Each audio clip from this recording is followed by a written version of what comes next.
প্রিয় দর্শক বন্ধু, রুমি রান্নাবান্নায় সবাইকে স্বাগত। আজ এমন এক রেসিপি নিয়ে এসেছি যার ঘ্রাণে এবং দর্শনে জিভে জল চলে আসে। হ্যাঁ বন্ধুরা, পেয়ারা মাখার কথাই বলছি। এই পেয়ারা মাখা খেতে যেমন ভালো লাগে, খুবই স্বাস্থ্যকর, মুখে অরুচি দূর হয়। তাহলে দেখে নিই আজকের রেসিপি। এখানে আমি ছোট বড় মিলিয়ে 8 থেকে 9টা পেয়ারা নিয়েছি। যেহেতু দুভাবে রেসিপিটি দেখাবো, পেয়ারাগুলোকে ভালো করে ধুয়ে পরিষ্কার করে কিছুটা টুকরো করে কেটে নিয়েছি, আর বাকি কিছুটা গ্রেটারে এভাবে গ্রেট করে নিচ্ছি। এভাবে গ্রেটারের সাহায্যে কিছুটা পরিমাণে পেয়ারা গ্রেট করে নেব। দুটো পেয়ারা গ্রেটারের সাহায্যে এভাবে গ্রেট করে নিলাম।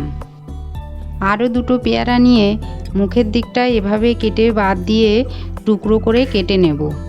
পেয়ারা মাখা করতে হলে সবসময় এরকম শক্ত দেখে একটু পেয়ারা নিতে হবে। সবুজ ধরনের পেয়ারা হলেই এরকম শক্ত হবে আর খেতেও বেশ ভালো লাগে। এভাবে ছুরির সাহায্যে একটু পাতলা পাতলা সাইজ করে পেয়ারাগুলোকে কেটে নেব। তাতে করে নুন ঝাল মশলাটা বেশ ভালোভাবে পেয়ারার মধ্যে ঢুকে যাবে। এভাবে বাকি পেয়ারাটা টুকরো করে এভাবে কেটে নিয়ে সমস্ত পেয়ারাগুলো গ্রেটারে গ্রেট করে রাখা পেয়ারার উপর দিয়ে দেব। দিয়ে দিলাম 1 চামচ বিট নুন, 1 চামচ গোলমরিচ গুঁড়ো, আর 1 চামচ চাট মশলা, আর 2 চামচ কাসুন্দি, যার ফলে টেস্টটা খুব ভালো আসবে।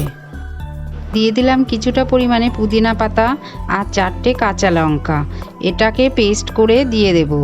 পুদিনা পাতার বদলে আপনারা ধনে পাতাও দিতে পারেন, কিন্তু পুদিনা পাতার গন্ধটা পেয়ারার সাথে ভীষণই ভালো যায়। গ্রাইন্ডার জার থেকে পুদিনা লঙ্কার পেস্টটাকে নিয়ে পেয়ারার সঙ্গে ভালো করে মিশিয়ে খুব ভালোভাবে মেখে নেব। এভাবে মশলার সাথে পেয়ারাটাকে খুব ভালো করে মাখা হয়ে গেলে 1 চামচ সর্ষে তেল দিয়ে আবারও ভালো করে মেখে নেব। এভাবেই তৈরি হয়ে গেল একটা পদ্ধতিতে পেয়ারা মাখার রেসিপি। সত্যি খেতে কিন্তু অসাধারণ লাগে। একটু কাসুন্দি, পুদিনা পাতা আর সর্ষের তেলের কম্বিনেশন সত্যি কিন্তু খেতে অসাধারণ লাগে। একবার অন্তত বানিয়ে খাবেন এভাবে, আর অবশ্যই কিন্তু কমেন্টের মাধ্যমে জানাবেন কেমন লাগলো খেতে। এবার আরও একটি পদ্ধতিতে পেয়ারা মাখা তৈরি করব। সেম প্রসেসেই পেয়ারাগুলো ভালো করে ধুয়ে দুটো সাইড কেটে বাদ দিয়ে টুকরো করে কেটে নেব। এভাবে ছুরির সাহায্যে সমস্ত পেয়ারাগুলিকে টুকরো করে কেটে নিলাম। এভাবেই সমস্ত পেয়ারাগুলো কাটা হয়ে গেলে একটা গ্রাইন্ডার জারে তুলে নেব পেয়ারাগুলোকে। গ্রাইন্ডার জারে সমস্ত পেয়ারাগুলোকে তুলে নেওয়ার পর কিছুটা পুদিনা পাতা, দুটো কাঁচা লঙ্কা দিয়ে দেব। 1 চামচ কাসুন্দি। কাসুন্দি না থাকলে আপনারা কালো সর্ষে বেটেও দিতে পারেন, টেস্টটা কিন্তু ভালোই আসবে। দিয়ে দিলাম 1 চামচ বিট নুন, 1 চামচ চাট মশলা, আর 1 চামচ সরিষার তেল দিয়ে গ্রাইন্ডারে ভালো করে পেস্ট করে নেব। তৈরি হয়ে গেল আজকে দ্বিতীয় পদ্ধতিতে পেয়ারা মাখার রেসিপি। যাদের দাঁতের সমস্যা বা একটু বয়স্ক মানুষের জন্যে এটা কিন্তু ভীষণই একটা মুখরোচক তো বটেই, আর পুষ্টিকরও খাবার, যেটা ছোট বাচ্চা থেকে একটু বয়স্ক মানুষ সকলেই অনায়াসে খেয়ে নিতে পারবে।